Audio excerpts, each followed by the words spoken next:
Have you ever wondered why titanium is considered one of the most advanced metals in the world, yet it's still far more expensive and difficult to produce than steel? After all, titanium isn't rare. In fact, it's the ninth most abundant element in Earth's crust.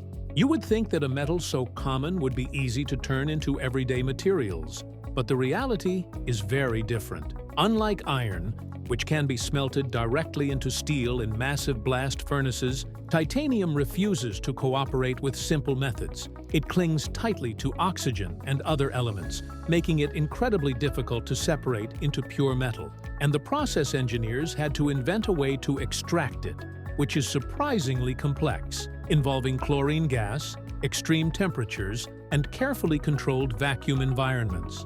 The result is one of the strongest and most versatile materials we use today, but also one of the hardest to manufacture. To understand why this works the way it does, we have to start at the beginning. Titanium has a strange reputation in the world of materials. Engineers admire it for its strength and durability, yet producing it is far more complicated than working with metals like iron. The reason lies in the way titanium behaves in nature.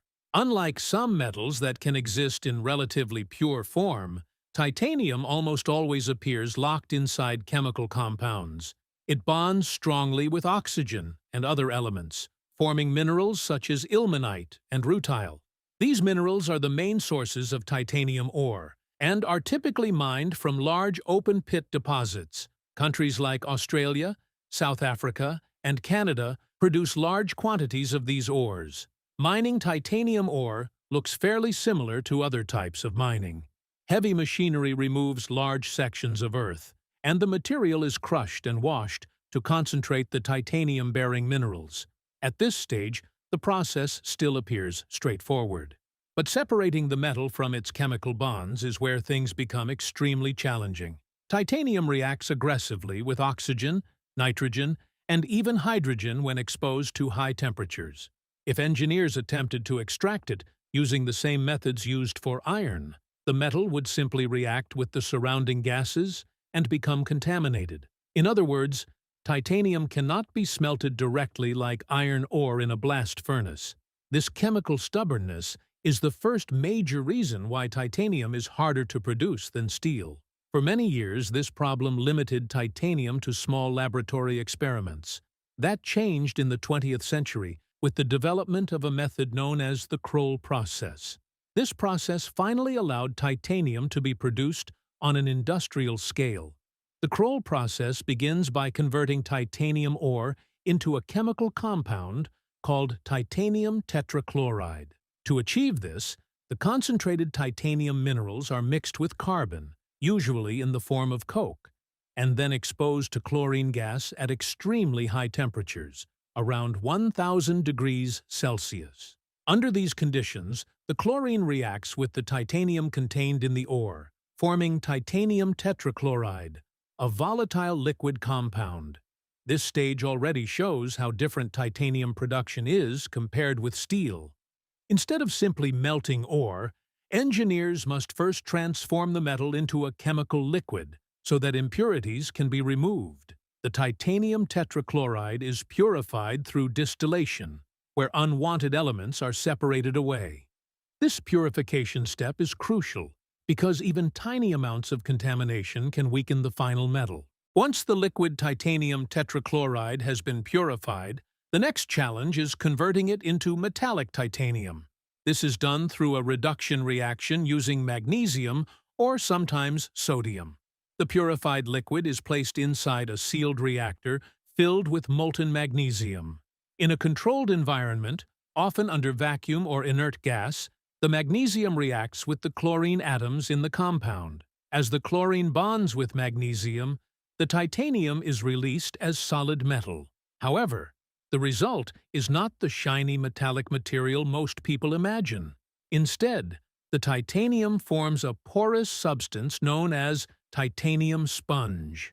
The name is accurate because the structure truly resembles a metallic sponge, rough, brittle, and filled with tiny holes.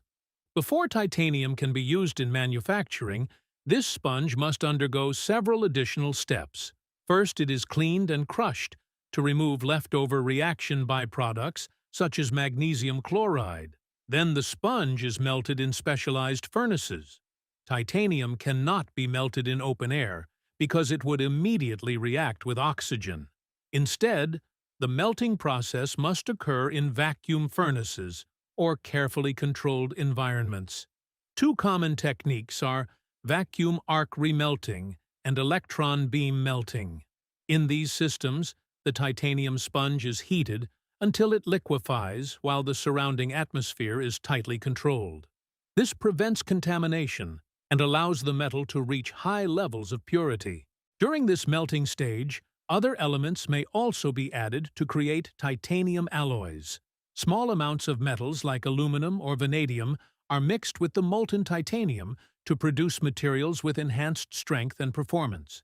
These alloys are widely used in aerospace engineering, medical implants, and high-performance industrial equipment. After melting, the titanium is cast into large solid blocks called ingots.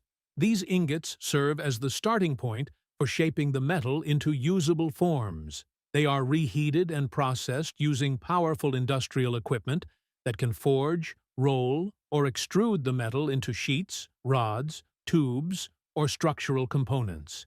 Even at this stage, titanium remains difficult to work with. It retains heat strongly and resists cutting tools, which makes machining slower and more complex than working with steel. Specialized equipment and careful control of temperature are required when drilling, cutting, or shaping titanium components. Despite the complexity and cost, titanium offers a remarkable set of properties that justify the effort. It is incredibly strong while remaining much lighter than steel. It resists corrosion, withstands extreme temperatures, and performs reliably in environments where many other metals would fail. Titanium's journey from mineral ore to finished metal is a remarkable example of engineering ingenuity. What begins as ordinary mineral deep within the earth eventually becomes one of the most advanced materials used in modern technology. Thank you for watching. If there's another material or everyday technology you'd like to explore in a future video, feel free to suggest it.